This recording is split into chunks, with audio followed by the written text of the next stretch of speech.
Very briefly. My colleague for his question, and definitely, you know what, they're being raped every day. Every day that this government doesn't act, more women are being brutally raped. And so I hear lots about talking and consulting and visiting and thinking, but what I really want to hear is action to bring these Yazidi women here. Statements by members. Déclaration de député. L'honorable député de La Pointe. The Honourable Member for La Pointe de l'Île. Mr. Speaker, the Colombian government and the Revolutionary Armed Forces of Colombia, or FARC, reached a peace treaty which ended 52 years of armed conflict. The Bloc Québécois recognizes this historic agreement and congratulates the Colombian President Juan Manuel Santos, the most recent recipient of the Nobel Peace Prize. However, this agreement was rejected by the population by a very tight margin in a referendum with a very low turnout. This illustrates how difficult it can be to overcome the suffering and the scars of 52 years. It's difficult, but it also takes courage. On behalf of all of the direct and indirect victims of this conflict, on behalf of the young people of this country who deserve a safe country where they can live and flourish, it's important to continue on the path to peace. We call upon the different parties to pursue this dialogue, to take an inclusive approach, and to work for a positive future for all Colombians. Marassa has an amazing history. In 1631, Charles de La Tour was named governor of Acadia. He built a trading fortress at the mouth of the St. John River. In 1645, Fort La Tour was attacked by Charles d'Aulnay with a competing claim as governor. The Battle of St. John was the climax of the Acadian Civil War. La Tour was away, vastly outnumbered. His wife led the defense. Stalemated, d'Aulnay offered amnesty. He hung them all, forcing Lady La Tour to watch. She died soon after. Fort La Tour was finally taken by the British in 1654. Active for over 5,000 years, occupied by the Malecite and Mi'kmaq nations, attacked by the British, Scottish, and French forces, this site is of national significance. Fort La Tour connects the integrated traditions that make up our nation. Working with Beth Kelly Hatt of the Fort La Tour Development Authority, Andy Dixon of the Port of St. John, Mayor Don Darling, and Minister Ed Doherty, we hope to get shovels in the ground before Canada 150 to build this historic asset. Thank you, Mr. Speaker. The Honourable Member for North Okanagan Shuswap. Thank you, Mr. Speaker. The North Okanagan Shuswap is an amazing place to live and work. Amazing partly due to the variety of small businesses that thrive and support our local communities. Whether you're on a snowmobile tour of the glaciers near Eagle Pass or a scenic paddle on Kalamalka Lake, whether you're a grape grower like Graydon at Recline Ridge or a welder like Wayne at Valid, whether you enjoy a Merlot on a wine tour with Mary Jo or a drink of milk with a dairy farmer like Henry, you are part of supporting small businesses that keep our communities employed, fed, and sometimes wined and dined. On Small Business Week, I salute the small businesses of the North Okanagan Shuswap and encourage everyone to come and visit what I consider to be the best place on earth. You may never leave. And on this, the one-year anniversary of my first full day as a member of Parliament, I thank again the members of the North Okanagan for placing their trust in me, and I promise to uphold that trust. Thank you. For Scarborough Rouge Park. Thank you, Mr. Speaker. Centennial College in Scarborough revolutionized post-secondary education in Ontario, and this week it celebrated its 50th anniversary. At its inception, Centennial College had 514 students and offered only 16 programs. Today, it has grown to become a world-class institution with over 40,000 full and part-time students. It has an alumni base of over 120,000 graduates. Centennial College currently offers a wide variety of programs across 5 campuses, including one in my riding of Scarborough Rouge Park. As a former student and instructor, and more recently as an MP in Scarborough, I'm incredibly proud of Centennial's role in being a gateway for success for people of all ages. It has prepared generations of Canadians to enter and advance their careers. I want to thank its president, Ann Buller, and all the students and educators who have shaped Centennial College over the years and into an incredible institution it is today. Thank you, Mr. Speaker. The Honourable Member for Kootenay, Columbia. Mr. Speaker, Last week I was happy to spend Thanksgiving with friends and family in my beautiful riding of Kootenay, Columbia.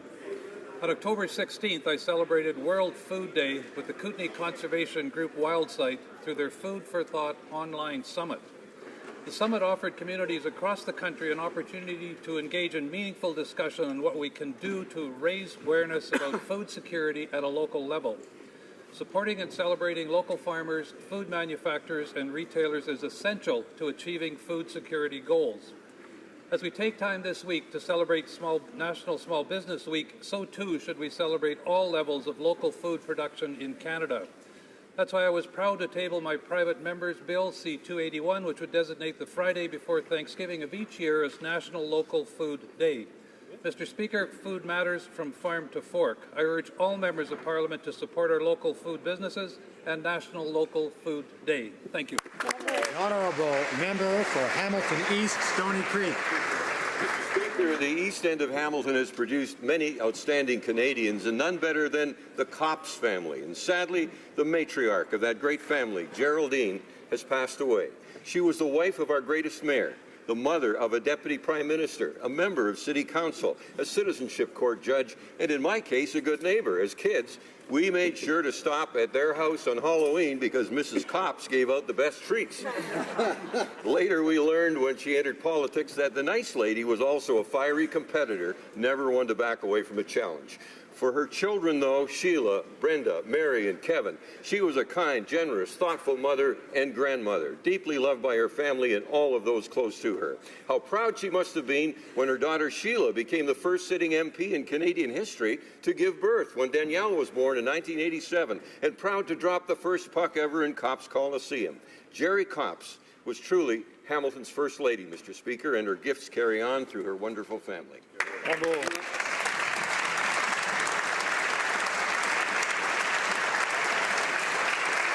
Honourable member for Caribou, Prince George. Mr. Speaker, I'm truly humbled to rise in this House today to say thank you to an incredible group of volunteers who gave tirelessly their time and efforts, who believed in a guy from the Caribou with big dreams, because without their help, I would not be rising in my seat today. After 65,000 kilometers driven, over 30,000 doors knocked, and over 60,000 phone calls made, 1 year ago, yesterday, the incredible people of Caribou Prince George elected me. I want to thank everyone who has joined me on this incredible whirlwind of a journey. Thank you for your calls, your emails, your Facebook posts, and your tweets. Thank you for believing in me. I hope over the last year I've delivered on our promise of being visible and of being present. I hope I've demonstrated that I'm willing to stand and fight for the Caribou, of delivering the voice of the Caribou to Ottawa. Moreover, I hope you've seen a member of Parliament who cares deeply about our region. And from Kelly, Cassie, Jordan, Josh, and myself, I just want to say thank you.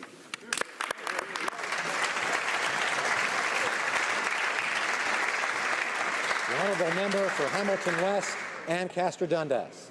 Mr. Speaker, our ambitious city of Hamilton is making a feast of Small Business Week by hosting our first annual Nosh Festival, a week-long celebration of our city's culinary scene.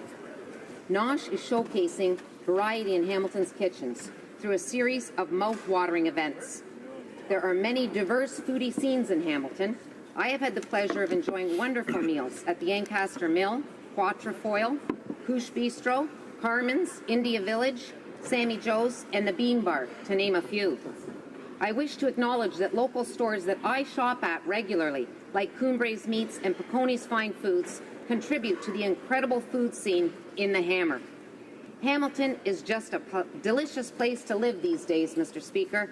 I invite you and all my colleagues to come and taste what Hamilton has to offer. The honourable member for Scarborough-Guildwood. Thank you, Speaker. It's with great sadness that I inform the House of the passing of Dr. Douglas Peters, my predecessor as MP for Scarborough East.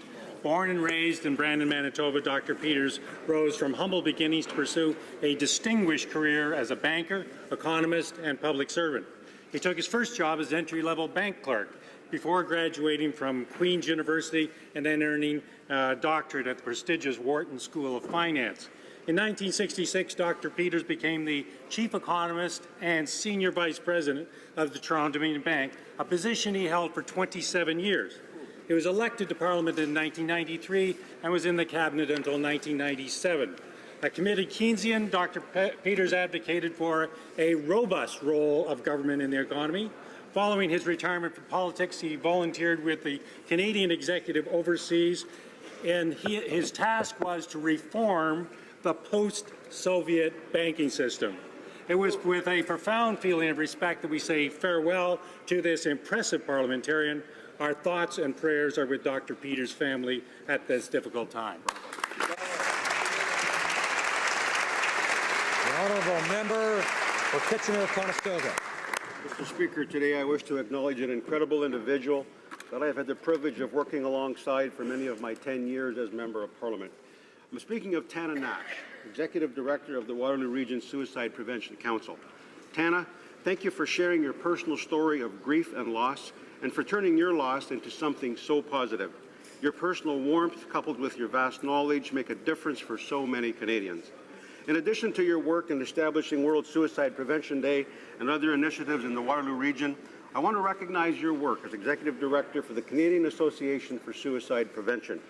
As you focus your efforts locally once again, I thank you on behalf of all residents of Waterloo Region for your tireless dedication to suicide prevention across Canada and for the great example you set in our community. Tana, you are a hero to many, and I count myself in that number. As the government prepares to report back to Canadians on progress regarding a national framework for suicide prevention, I look forward to working with you to offer hope to all Canadians. Thank you, Tana.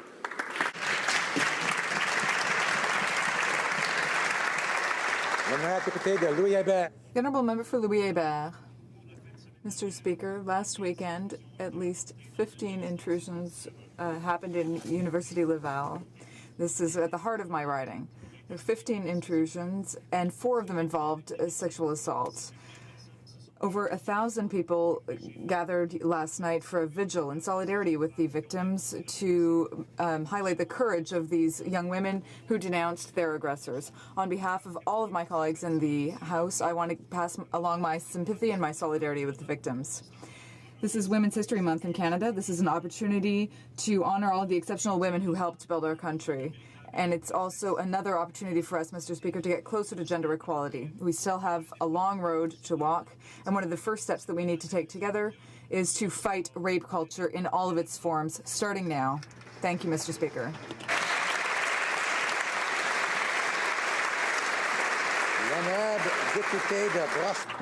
The Honourable Member for Brossard-Saint-Lambert.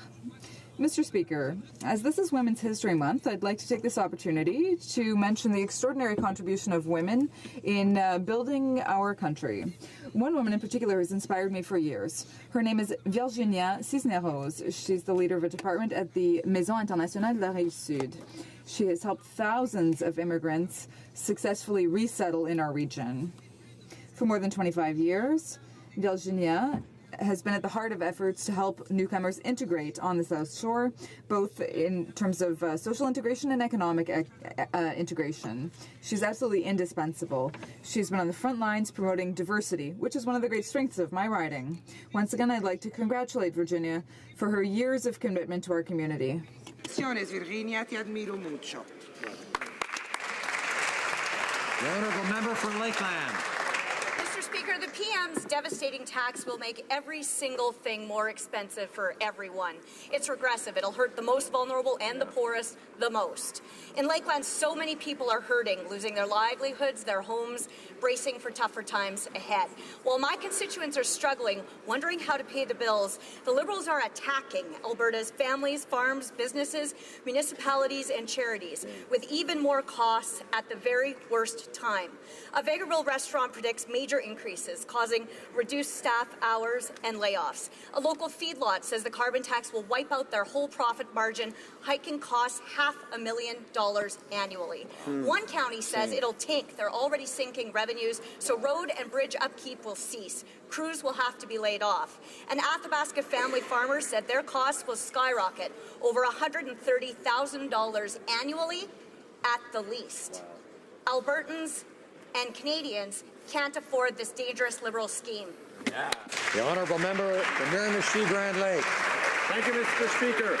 If anyone has read the wonderful novel, The 9 Lives of Charlotte Taylor by Sally Armstrong, then you have read about the great-great-great-great-grandmother of Nellie Harris of Tabasintac, a community in my riding of Miramichi-Grand Lake. I was recently invited to Nellie's 110th birthday party. Nellie is still a very fine, smart, beautiful lady who has spent her lives on the picturesque but rugged North Shore of New Brunswick, having received a congratulatory message from Her Majesty Queen Elizabeth, Canada's Governor-General, His Excellency David Johnson, and of course our Right Honourable Prime Minister of Canada. It was a great day for Nellie, who, surrounded by her family and friends, blew all the candles on her cake. I promised Nellie that I would rise in the House as soon as I could, so that the members from across Canada could join me in wishing her a happy 110th birthday party. So thank you, Nellie. Happy birthday, Nellie.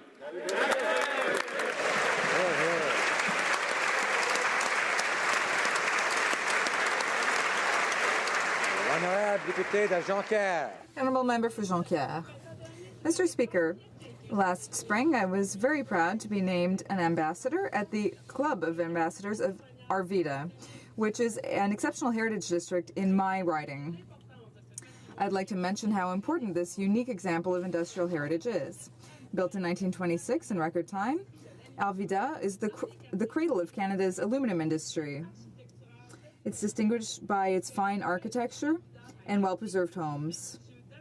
This is why Arvida won 2 prestigious architectural prizes and was designated a National Historic Site in 2012. A Heritage Designation Committee in Arvida is working tirelessly to have it added to the UN World Heritage List. Now that the list for Canadian sites has been reopened, we are convinced that Arvida has what it takes to get on the list. Kirk, Interlake, Eastman. Mr. Speaker, today we remember and honour the lives of 2 members of the Canadian Armed Forces. Warrant Officer Patrice Vincent, who was murdered in St. Jean-sur-le-Chaux on October 20th, 2014, and Corporal Nathan Cirillo, who was gunned down 2 days later in Ottawa while guarding the tomb of the unknown soldier. These soldiers were targeted simply because they are wearing their uniforms. Many of us in this chamber were present when that terrorist threat entered this building. We are forever grateful for the quick and courageous response by the Parliamentary Security Officers, RCMP, and Ottawa City Police. When human instinct is to flee, these officers ran historically towards danger. Less than 24 hours after the attack, my colleagues and I returned to Parliament to perform our duties to represent Canadians. Our determination in the work we do was only strengthened that day. So too is the resolve of the Canadian Armed Forces in their mission to defeat the evils of terror. Terrorism will not stop the work of our troops. It will not shake our democratic institutions, nor will it intimidate us as Canadians.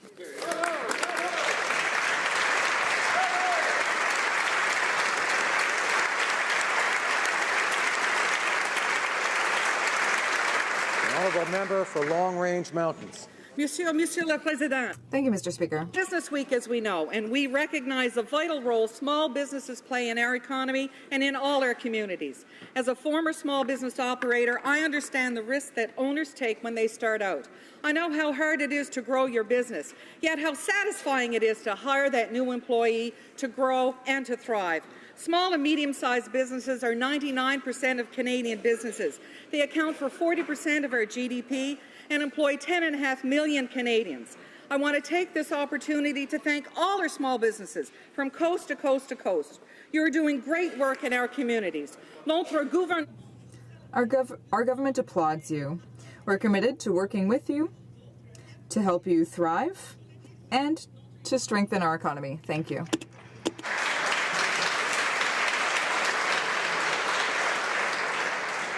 Oral questions, questions orales. Honorable député. The Honourable Member for Lac Saint-Jean.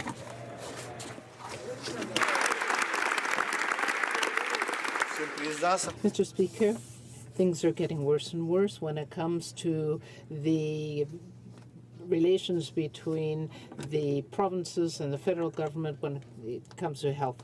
Now, the government doesn't want to respect provincial jurisdiction and Canada's Constitution that gives those rights. So why is the government imposing other conditions on the provinces? The Honourable Minister of House. 10 years there was a government in this Canada that paid precious little attention to health.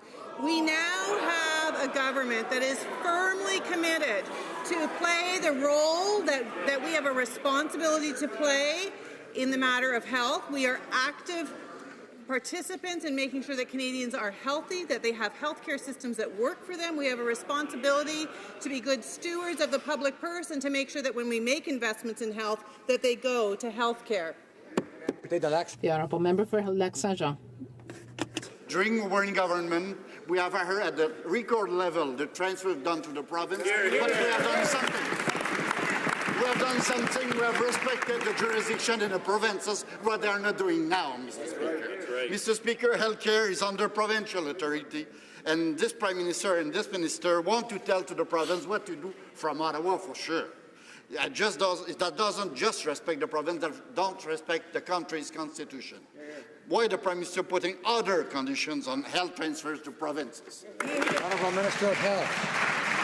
During the decade of the previous government, tens of billions of dollars of new money went into healthcare, but it did not transform healthcare systems in this country. I talk to Canadians all the time who say that while we are proud of our publicly funded healthcare system, we know that it needs transformation, that there are actually better ways to deliver healthcare. We have a responsibility to, of course, respect jurisdictions, but to work with our colleagues, as we are doing, to make sure that we invest in health and that it actually goes to improve healthcare systems. The Honourable Member for Lac Saint-Jean.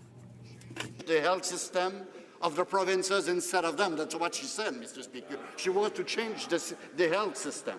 That's the provincial jurisdiction. Mais plus important que ça encore, Monsieur. But even more important, Mr. Speaker, when we have the honour to be a minister, we have to make sure we are beyond any reproach. We have to avoid conflicts of interest, especially when we are the Minister of Finance. So $1,500 enabled people to have access to the Minister of Finance, to lobby him, to ask for favors.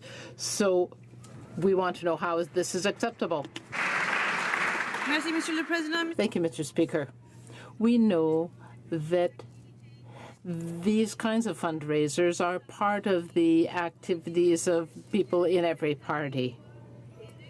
We made sure that all rules and laws were followed when it comes to fundraising, and we make sure that we obey those rules. House Leader. Well, Mr. Speaker, yesterday the Finance Minister had the audacity to say that his $1,500 Cash for Access Liberal fundraiser was part of his budget consultations. Right. What a sad joke.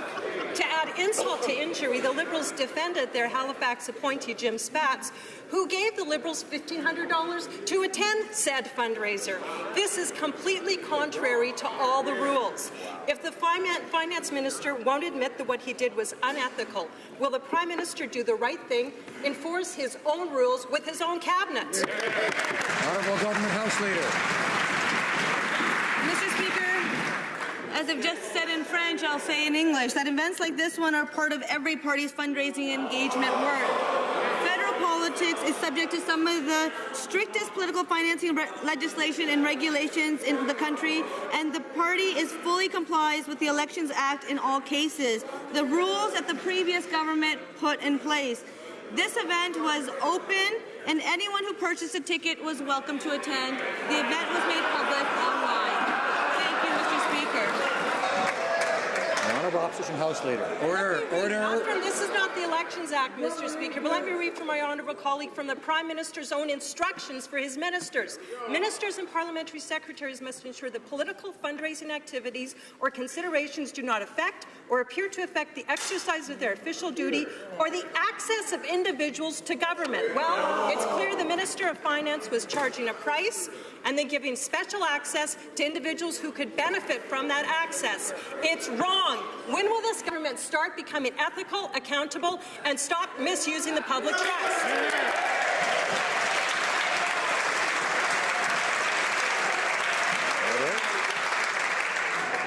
Honourable Government House Leader, order. Mr. Speaker, the member knows very well that, part of every party's activities is fundraising. Members may not like the answer, but we need to hear it. And I certainly want to be able to hear it, and I'm having difficulty hearing some of the answers, so I'd ask members to listen to the answer, all the answers, but right now, the Honourable Government House Leader.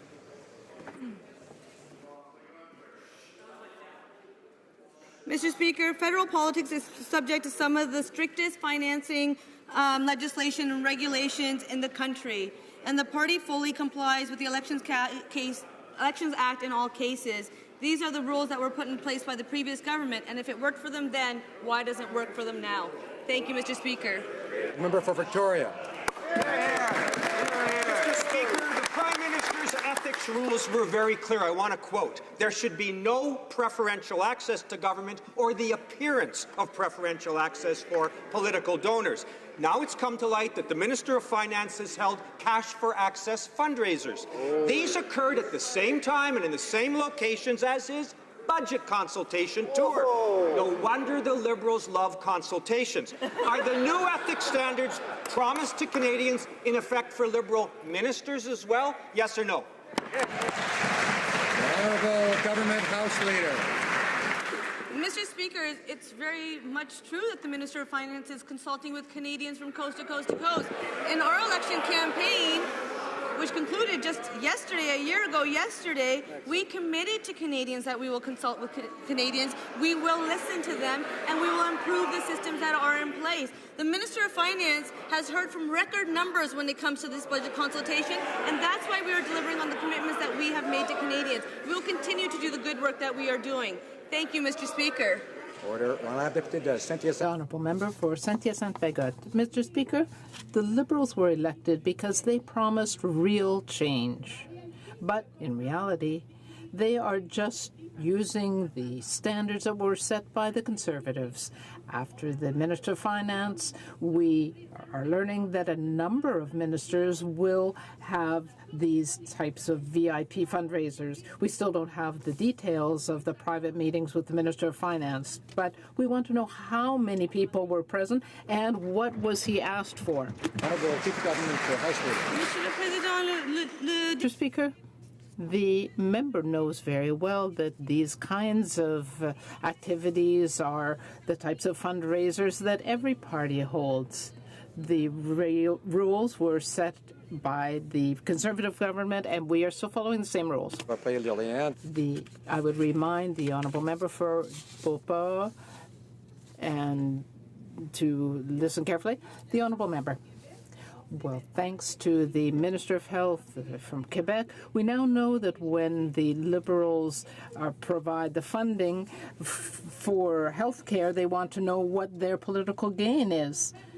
So that's what the Minister of Health is taking as her approach. We have to not play politics with health. Can the minister rise in this House and confirm that her government is prepared to invest in mental health as called for by the provinces? Okay. The Honourable Minister of Health. I spoke to my counterparts, the ministers of health in the provinces and territories. I made it very clear to them that this is not a political discussion. This is about doing the right thing for Canadians. This is about good public policy. I am very committed to the matter of mental health care. I have a mandate to make sure that Canadians have better mental health care, but I also have a responsibility to make sure that when we invest in mental health care, when we invest in home care, when we invest in palliative care, that Canadians will see that they actually get better access to care. Member for Victoria. Mr. Speaker, the Liberals may be walking away from a new commitment to mental health funding. Quebec's health minister said that he was worried that funding for mental illness isn't a priority for this finance minister or this prime minister, and I quote, because they don't see a political gain in it. While it may not pay off like cash for access fundraisers, I can assure you that for Canadians suffering from mental illness, there is much to gain. Will the Liberals commit to real negotiations with the provinces based on that rather than based on political calculations? Minister of Health. Mr. Speaker, when it comes to the matter of mental illness in this country, I will never play politics. I know that mental illness affects every Canadian. Every one of us in this chamber are affected by mental illness. This is a very serious matter. When I met with my counterparts, they wanted to talk about money. I wanted to talk about health. I wanted to talk about how we can actually help Canadians to have better mental health care. I'm determined to do that, and I really look forward to working with my counterparts to make that happen. Honourable member for Lakeland. Mr. Speaker, last year the Prime Minister said, quote, there should be no preferential access to government. But his finance minister disobeyed that directive with a $1,500 ticket fundraiser last week.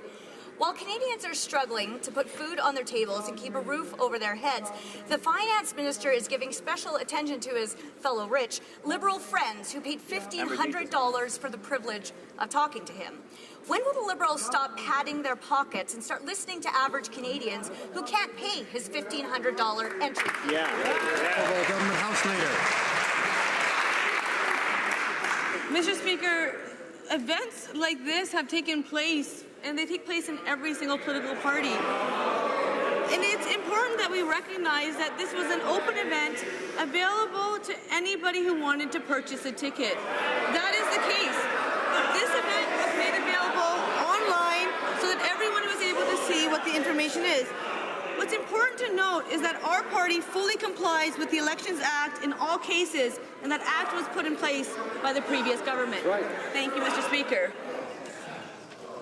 Order. The honourable member for Lakeland. Mr. Speaker, it's clear the Liberals prefer to listen to their wealthy donors, not everyday Canadians. Yep. This finance minister makes life more difficult for struggling Canadian families, more difficult to find a job, more difficult to save, more taxes to pay, more expensive to live. Canadians who've been hurt the most by this finance minister are the least able to pay the $1,500 entry fee for his budget consultations. When will he start listening to average Canadians? Government House, the Honourable The Honourable Parliamentary Secretary for Finance. Say to the Honourable Member that we have started our pre-budget consultation and we're going to consult Canadian. But I'm very happy to rise in this House today to say about the great work that the Minister of Finance has been doing in 1 year, Mr. Speaker. In 1 year, we reduced taxes for the middle class. We introduced the Canada Child Benefit. We enhanced the Canada Pension Plan. We invested in student grants. We invested in our senior. We invested historically in infrastructure. We invested in innovation. That's the record of this Minister of Finance, and will continue, Mr. Speaker. I'm having no trouble hearing the questions. I'm having trouble hearing the answers. I'd ask members to settle down, or we may have fewer questions than normal. The honourable member for Lévis-Lobinière. Mr. Speaker, this government can't seem to learn from its mistakes. It continues to organize secret fundraisers and give well-off Canadians special access to various ministers. And yesterday we heard the Minister of Finance try to defend the indefensible. Tonight, the Prime Minister himself in London is taking part in a secret fundraiser that isn't on his official agenda. So couldn't the Liberals spend more time working on the economy and creating jobs and less time selling privileged access to these ministers? Parliamentary Secretary. Mr. Speaker, I would remind my colleague exactly what we have done. We have a great economic promotion record. We have the most enviable record. We have reduced taxes on the middle class. We've introduced the child tax credit. We've improved the Canada Pension Plan. We have improved benefits for the elderly. We've invested in infrastructure and innovation, and this is what we've done for the economy, and we are going to carry on doing that. Honourable member. Mr. Speaker, this government was elected just 1 year ago, and it looks like the good old Liberal Party of Canada, because these aren't sunny ways, but rather cloudy ways, leading to serious ethical problems. Not only are ministers selling access to the well-off, but the Prime Minister is going to do the very same thing tonight. Would it be too much to ask that the Prime Minister comply with the ethical rules that he issued himself for his cabinet? The Honourable Parliamentary Secretary. Mr. Speaker, I want to thank my colleague for his question, but I would like my colleague to focus on what Canadians are interested in. And what they told us during the pre-budget consultations is that they want help for the middle class. That's what we are doing. We are helping families in the middle class. We did that through the child benefit. We did that through improvements to the CPP, and we're going to continue to improve the economy. We are the envy of other countries around the world. We are helping the economy. Mr. Speaker, the finance minister defended his Cash for Access scheme, claiming it was part of the consultation process for the budget. So, Mr. Speaker, the average Canadians are going to be disgusted to learn that they now have to fork over a $1,500 donation to the Liberal Party to be heard on the upcoming budget. If the event was part of the consultation process, as the finance minister claims, will he rise in the House and tell Canadians, number one, who attended the event and what was promised to their friends? Hear, hear. Honourable Parliament Secretary for Finance. Mr. Speaker, I'd like to thank the colleague to allow me to talk about pre-budget consultation, Mr. Speaker. Last year we did pre-budget consultation with Canadians. I went from Moncton to Yellowknife with the minister. We heard from more than 215,000 Canadians, heard 5,300 submissions, and we're continuing, Mr. Speaker. We started our pre-budget consultation, the earliest in history, Mr. Speaker, in September. Tomorrow I'm going to be in Quebec City listening to Canadians about what they want for this economy, and we'll continue to do that, Mr. Speaker, but that's what Canadians want. I'd ask the member for Barrie Innisfil and others to listen carefully and not interrupt. The honourable member for Red Deer Lacombe. Mr. Speaker, we have learned that at least 20 Cash for Access fundraisers have taken place within this year with senior cabinet ministers and even the Prime Minister. The finance minister defended these shakedowns as part of the consultation process. The finance minister did 2 of these events in August and will be doing another one in November. Even the Prime Minister is doing his own $1,500 Cash for Access event tonight in London, Ontario. So will the minister come clean about who he's meeting and what he promised his friends, or do I have to give him $1,500 to get an answer? The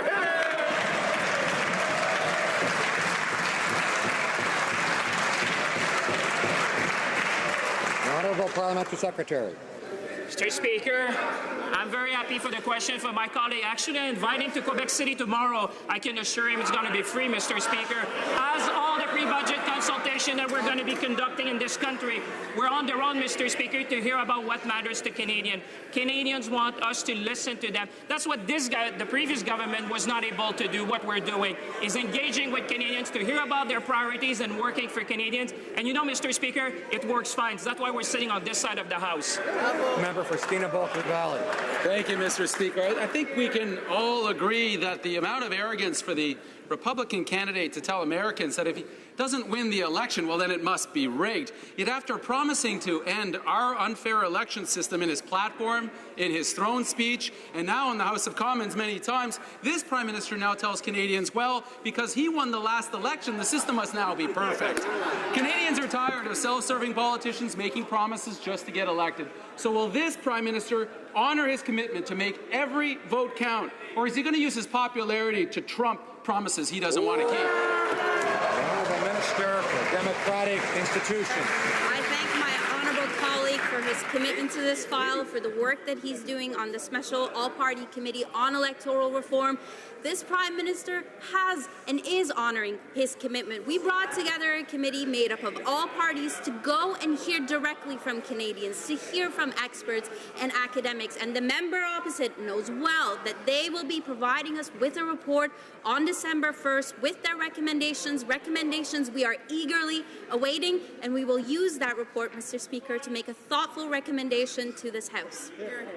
The Rosemont, la petite patrie. The honourable member for Rosemont, la petite patrie. Mr. Speaker, to scheme means to make plans, especially with intent to do something illegal or wrong. In opposition, the Liberals promised everyone that they would be changing this unfair election system. But oddly, once they were elected with only 39% of the votes, it sure looks like that good old system is just fine. So will they stop making a mockery of everyone, or will they finally keep their promise and reform our election system? Democratic institutions. Mr. Speaker, it is October 20th. On December 1st, the Special All-Party Committee, empowered to study this very matter, will report back their recommendations on electoral reform. We've been very clear all along, Mr. Speaker, of the respect we have for the independence of this committee. We've been clear that we will not move forward on any reforms without the broad support of Canadians. I urge my honourable members on the committee to work together and provide us with one report outlining the areas where they've been able to find common ground. For Thornhill. Mr. Speaker, during the Special Immigration Committee study of the Yazidi genocide, a Liberal member suggested that because of the Yazidi refugees' ancient culture, they might not integrate well into Canadian society. Well, that suggestion, properly rejected by genocide survivor Nadia Murad and Canadians of Yazidi origin. Mr. Speaker, there are many Canadians, including descendants of the Holocaust and other genocides, offering private sponsorship of Yazidis, particularly widows and girls. Why is the Minister and the Liberal government ignoring them? The Honourable Minister of Immigration. Mr. Speaker, far from ignoring it, we are acutely conscious of the tragic situation facing the Yazidis, and it was to that end that we had discussions throughout the day with the Conservative Party with a view to finding a motion that all of us could support, because in my view this issue is such that it should go beyond partisan issues and we should be able to agree. In the end, no agreement was reached, but that does not diminish our concern and our determination to act on this issue. Member for Thornhill. Well, Mr. Speaker, the Allied coalition battle for the liberation of Mosul will, we hope, see the liberation of more Yazidi women and girls enslaved and brutalized by the ISIS death cult. But the villages, towns and cities that have been freed are largely uninhabitable. Any Yazidis freed will have only inadequate sanctuary in the Kurdish region of Iraq, unrecognized as refugees by the UN. Why will Canada not fulfill its Genocide Convention obligations and circumvent unworkable UNHCR protocols? Honourable Minister of Immigration. Speaker, far from not living up to our obligations, a group of officials from my department just returned yesterday from a visit to Iraq, to the region, and it was there that they interviewed Syrian refugees, and in addition they consulted with UNHCR and International Organization for Migration to determine the best ways to bring over Yazidis and others who have been hurt by ISIL. So therefore, Mr. Speaker, we are doing everything we can, but the member would understand that with a war going on in Mosul, it's not the easiest reach. The Honourable Member for Calgary Nose Hill. Mr. Speaker, doing everything they can means that they've brought 9 Yazidis to Canada, and that's unacceptable. Mr. Speaker, our party amended the motion before the House today. We took out a significant portion of the motion, which Liberal caucus members had a problem with, and we extended the timeline for the government to act and bring Yazidis to Canada to 120 days. That's 4 months. Can the minister explain the difference on why they could bring 25,000 Syrian refugees to Canada in a period, two-month period commitment, but can't do this? Not one. Honourable Minister of Immigration.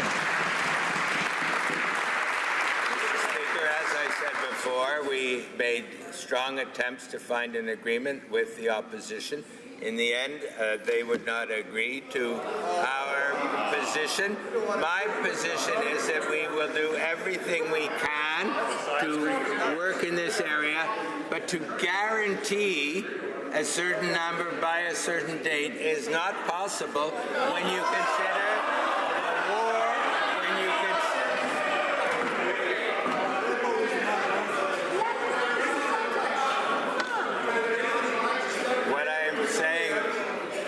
Speaker, is one cannot guarantee a precise date when a war. The Honourable Member for Calgary Nose Hill. Mr. Speaker, does 25,000 refugees by December 31st, 2015 ring a bell? This is the epitome of hypocrisy. My question to the minister is this. We have a reasonable motion that has been accepted by all parties in here that has tangible action for Yazidis.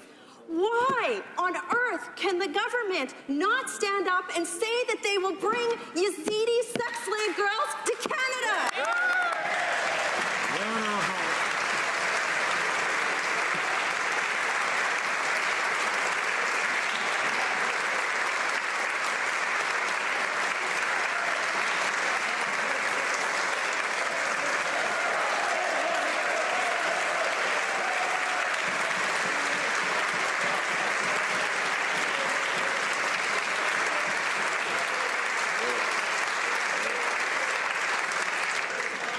Now let's hear the answer. The Honourable Minister of Immigration. Mr. Speaker, nothing makes me prouder than the fact that we brought in 2016 3 or 4 times more refugees than they did, and in 4 short months we brought in 25,000 Syrian refugees, and I, as a Canadian, am very proud of that accomplishment. And in addition, we will work to bring in Yazidis and others who have been oppressed by Daesh in the years going forward. The Honourable Member for Desnethie, Ms. Nippy, Churchill River. Order. Yesterday, students and faculty gathered to protest the cuts to NORTAP-NORPAC programs in the Range.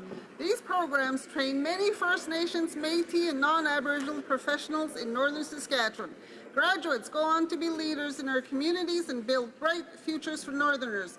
Liberals promise to invest $50 million in First Nations post-secondary education. Where is it? Will the Liberals ensure that programs like NORTAP-NORPAC receive funding that strengthens education services for Northerners? Honourable Minister of Indigenous and Northern Affairs. Mr. Speaker, I thank the member for the question and her ongoing advocacy for students and for her constituents. Our government is totally committed to improving access to post-secondary education for Indigenous students, and we are pursuing a whole-of-government approach to achieving this critical goal. We have increased the Canada Student Grants by 50% this year and are working with students, parents, educators, and Indigenous groups to improve access to these funds for First Nations students. We are also committed to working with Indigenous communities to expand the scope of post-secondary student support in the areas of The Honourable Member for Abitibi, Bay James, Nunavik, EU. Mr. Speaker, you know that when movements like Deeds Not Words exist, it's probably because we need more than the rhetoric here in this House, words that are never translated into action. According to the Department of Indigenous Affairs, $2 billion are needed immediately to fix 115 First Nations schools. Given the promises for First Nations education were broken, cut by $800 million, what is the government waiting for to finally take action and to fix these schools now? The Honourable Minister. Mr. Speaker, it's very important to have the best education possible for First Nations. We have invested almost $1 billion in infrastructure, school infrastructure. It's a good start. It's a start, only a start, but it's what we're working on. Mississauga, Erin Mills. Mr. Speaker, over the summer in my beautiful riding of Mississauga, Erin Mills, I had the opportunity to meet with many youth organizations to discuss the challenges that they face with respect to employment. Can the Minister of Employment, Workforce Development and Labour please update this House on activities that she has taken to break down job barriers, to help youth get employment, and what steps have occurred to create an expert panel on youth employment? Minister of Employment. Thank you. I want to thank the honourable member for Mississauga, Erin Mills, and point out that Canadian youth are facing unprecedented employment challenges. We all recognize. And I'm so pleased to inform the House that we have established an expert youth panel on youth employment. Well, on this Monday, I encourage all Canadians and youth to participate in informing the Council, and that the Council will be reporting to myself and to this House in the spring. Thank you, Mr. Speaker. Louis Saint Laurent. Thank you, Mr. Speaker. Mr. Speaker, today the Finance Minister will announce new recommendation from his so-called Growth Council because he knows so well that his currently planned isn't working. While there are many smart people in the Minister Council, not one of them is an entrepreneur or an owner of business. And then you have the Prime Minister. Instead of meeting Canadian tech companies who are in Ottawa today, he snubbed them to hang out with Amazon, one of their biggest competitors. So when the Liberal will pay respect to the real creator of wealth and job, our entrepreneur? The Honourable Prime Secretary for Finance. Speaker, I'd like to thank the member from Louis Saint Laurent. We very much welcome the recommendation from the Growth Council, Mr. Speaker. I have met with them this morning, and they're doing astonishing work. But I would say to the member what we're doing, and invite him. We're going to be in a city tomorrow, actually. We're going to be in Quebec City meeting entrepreneur. I will be with the Young Chamber of Commerce, meeting with them about the budget, Mr. Speaker. And we're going to go from town to town in this country, in every region of the country, because we want to hear from Canadians. Last year, we heard from 250,000 of them. Many of them were entrepreneurs. That's why we have measures in the budget that are going to grow the economy. We'll do exactly the same this year, Mr. Speaker. The honourable member. Chamber of Commerce of Quebec. This is why we got elected 5 Conservative members in Quebec City. Now, Mr. Speaker, we know that there are real estate problems in Toronto and Vancouver. In order to remedy the problem, the minister announced just a few days ago measures that will affect all Canadians who want to buy homes. There are problems in Toronto and Vancouver, but elsewhere, the housing prices have dropped. In Calgary, for example, Edmonton, Quebec, housing prices have gone down between 3.5 and 4.5%. Parlementaire. Mr. Speaker, I'd like to thank the member for Louis Saint Laurent for his very pertinent question. We know that for Canadians, buying a home is the most important or significant investment in their lives. And that's why we took steps to ensure long-term stability in this market. The most recent measures announced by the Minister of Finance will ensure consistency with respect to insurance. It will increase equity, eliminate loopholes, and will also be holding a consultation, Mr. Speaker. These measures will ensure that family's biggest asset will be there for the long term for them. Thank you, Mr. Speaker. It's the dream of most young families to own their own home, but this millionaire Minister of Finance is putting that dream out of reach by making it harder to qualify for a mortgage and by introducing a carbon tax to make everything more expensive. What does this minister have against young families and why is he making it harder for them to get by? The Honourable Prime Minister Secretary. Speaker, I would invite the member on the other side to look at everything we've done for the middle class, Mr. Speaker. The first thing we did was to reduce taxes, and they voted against this, Mr. Speaker. But let me answer his question. We understand for Canadian families, Mr. Speaker, that buying a house is the most important investment they'll have in their lifetime. And that's why we're taking measures to ensure the long-term stability of the housing market in Canada, Mr. Speaker. And the measure that we just introduced will make sure that we bring consistency to mortgage rule, improve tax fairness, and protect taxpayers. I'm sure that this member believes that those are the right measures to protect people who own a house in this country for the long term. Thank you, Mr. Speaker. A member for Calgary, Rocky Ridge. Mr. Speaker, the Finance Minister is borrowing ever-increasing sums of money to fulfill the Liberals' tax and spend agenda while lecturing Canadians about the risk of easy credit and excessive debt when they just want to buy a home. Right. Why does he keep adding taxes and making it harder for young families to qualify for mortgages instead of practicing what he preaches, rein in his own out-of-control borrowing? He's the one mortgaging our children's future.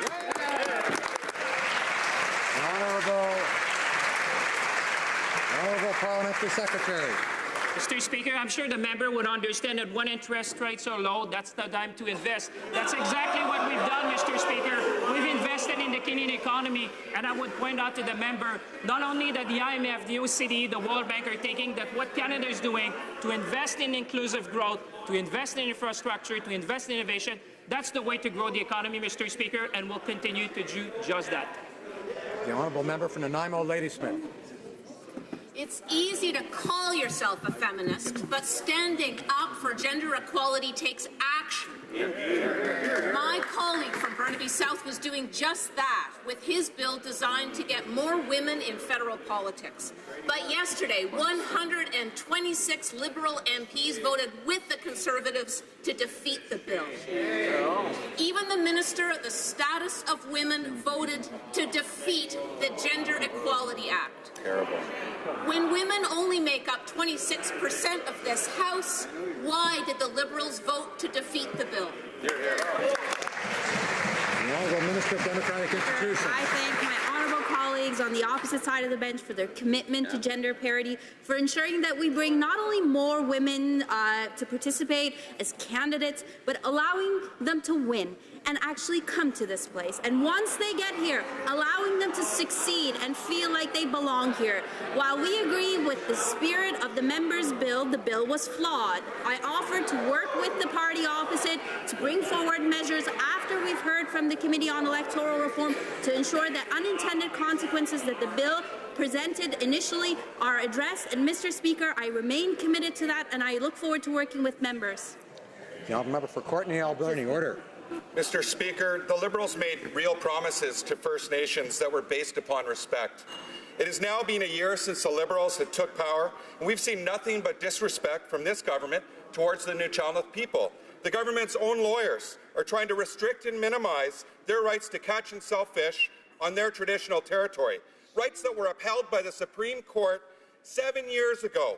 When will this Prime Minister take his own promises seriously, show true respect for the Nuu-chah-nulth First Nations, and begin fair negotiations? The Honourable Minister of Fisheries.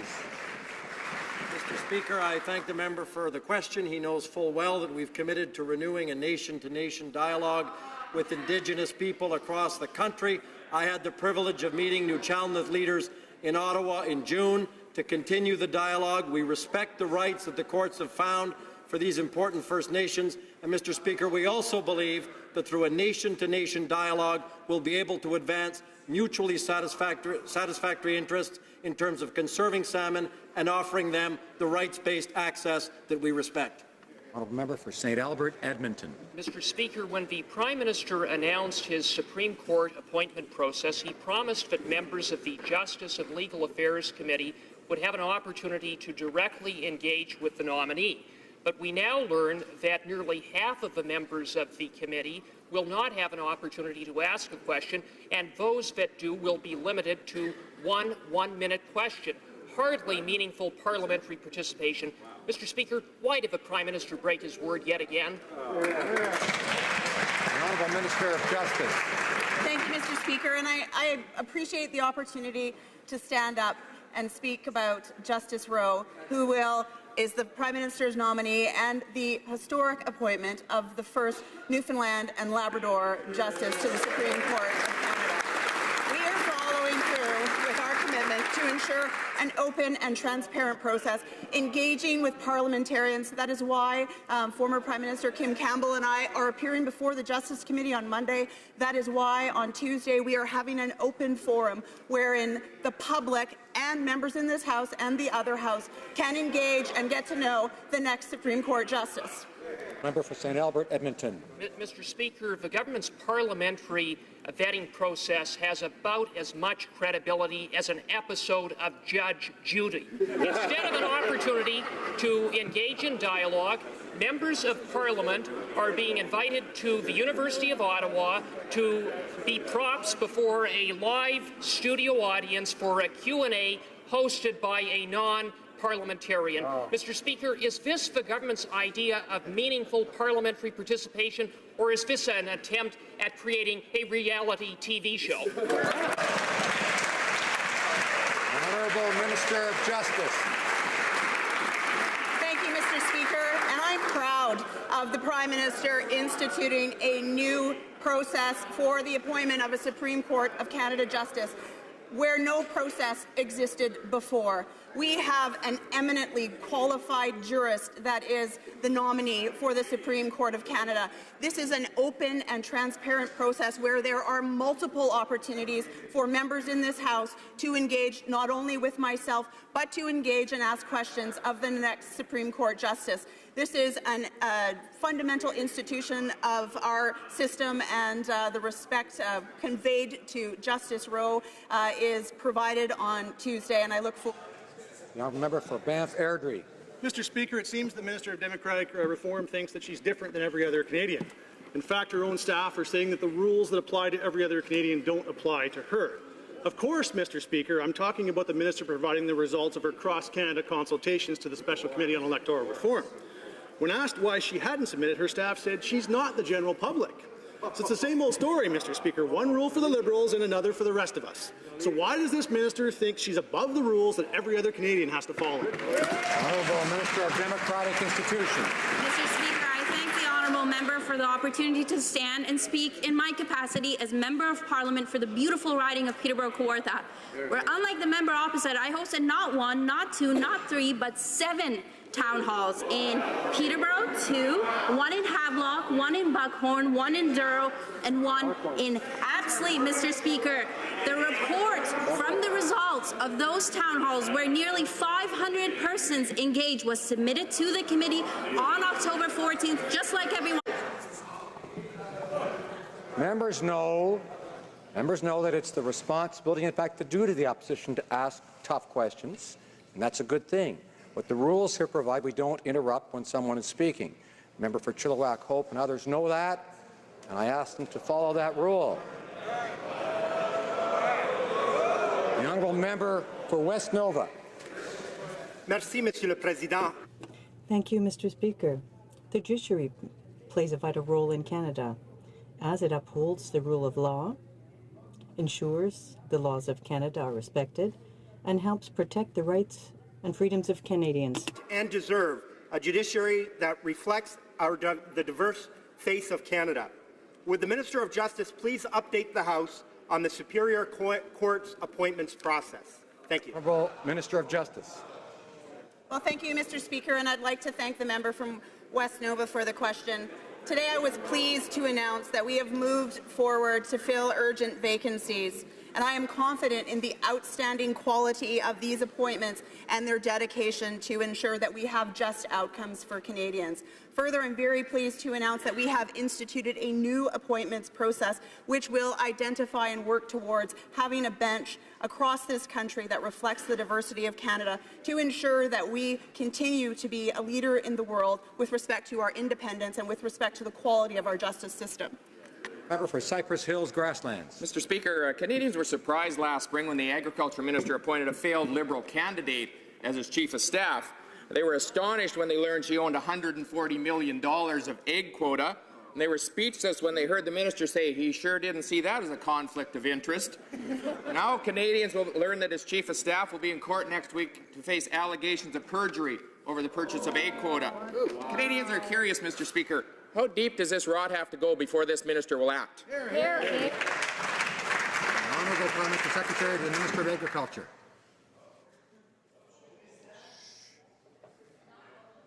No. Okay. Mr. Speaker, I thank the honourable member for his question. The rules were followed completely by the Chief of Staff. Thank you, Mr. Speaker. Trois-Rivières. The honourable member for Trois-Rivières. Mr. Speaker, on the Belle Dune project, the Quebec Liberal MPs don't seem concerned by resolutions adopted by municipalities calling for an evaluation of the potential risk to their residents. Every day, 220 cars will carry crude oil, 3 times as many as caused the tragedy in Lake Megantic.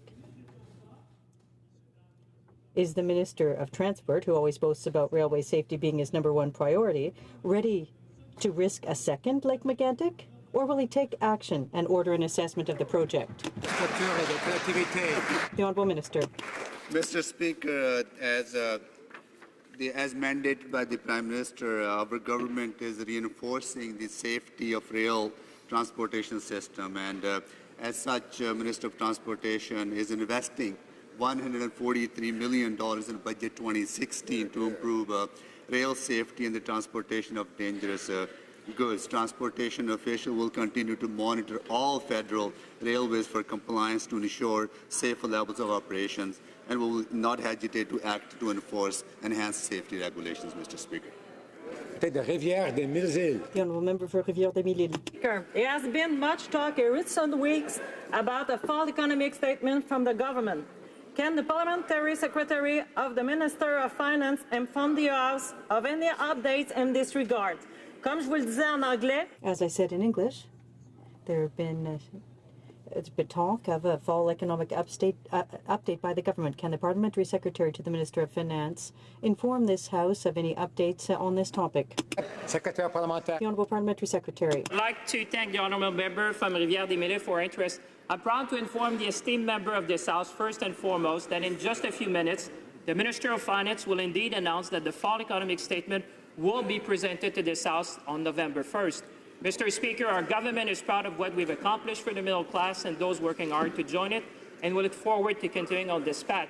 Comme je le disais en anglais, Monsieur le Président. As I said in English, Mr. Speaker, the fall economic update will be presented by the Minister of Finance on November 1st here in the House. Thank you, Mr. Speaker. Oshawa. Mr. Speaker, given their Ottawa knows best attitude, it's no surprise the Liberals are telling the provinces and territories how they should invest in health care. Not only do the Liberals feel it's their job to control everything healthcare related, shamefully they've even begun accusing the provinces of misspending the money they already get. Mr. Speaker, this is far from the collaborative approach that the Liberals promised Canadians and the premiers. Mr. Speaker, when will the Liberals stop trying to interfere in provincial jurisdiction? Honourable Minister of Health. Mr. Speaker, it was my privilege to have a meeting this week with my counterparts, the Ministers of Health from the provinces and territories. It is absolutely essential on the matter of health that we collaborate with all partners. That involves people in government. I'm pleased to say that I also had consultations and meetings with stakeholders. I met with patient groups, patient advocacy groups. It's when we all work together that we will be able to see improvements in the healthcare system, for everyone to recognize their responsibility. It's a shared responsibility, and we will certainly do our part. Good job. The honourable member for Joliette. Mr. Speaker, the Quebec Liberal MPs are working very hard to put Quebec into a deficit or unable to maintain its services. After having cut health transfers, Ottawa has now reduced its infrastructure investments from 50% to 40%. Once again, Quebec and the municipalities will have to foot the bill. This means hundreds of millions less for Quebec. Now, we all know that it's the Liberal Party's colour is red, but can someone in that government explain why they're so bent on putting Quebec into the red? The Honourable Minister. Mr. Speaker, we are proud to work with the province of Quebec on to deliver the historic commitments that we made to build and rebuild Canadian communities from coast to coast to coast. In the case of Quebec, I have approved 17 projects with a total value of $1.4 billion. Mr. Speaker, we are working very closely to deliver on the commitments that we have made. The Honourable Member for Montcalm.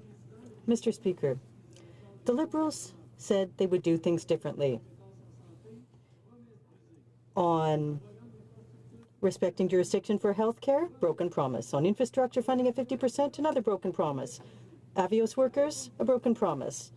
Electoral reform, well, now that they've been elected, the Prime Minister is going to break his promise. Medical assistance in dying, a botched promise. The same party leader who said he was fed up with politicians who didn't keep their promises. Is that what real Liberal change is all about?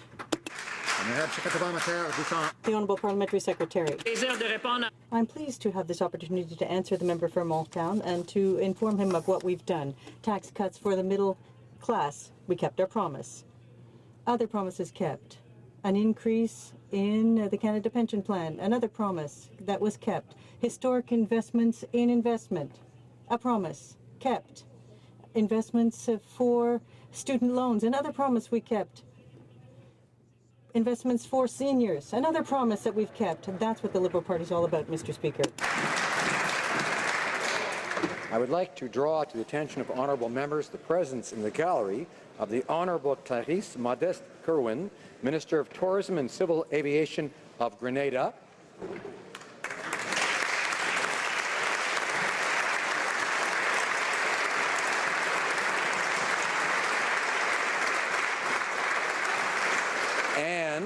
And the Honourable Volda Ann Lawrence, Minister of Social Protection of the Republic of Guyana.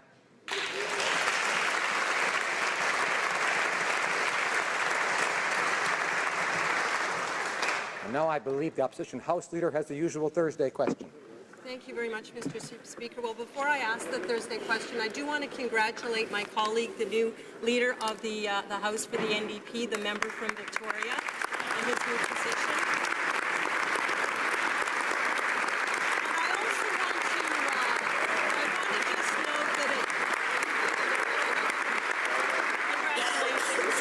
I also want to thank the member from Westminster Burnaby for the work that he has done over a number of years as Opposition House Leader for the NDP.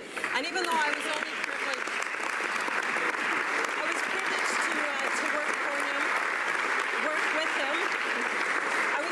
to work with him for a short time, and he had a reputation of being tough and a little difficult to work with, but I don't know how my colleague, the new leader for the government feels, but I felt he was fairly good to work with. So we definitely will miss him, but we are looking forward to working with the member from Victoria, the new House Leader. So with that being said, I will ask the government if they could inform us as to what they're going to be doing this week.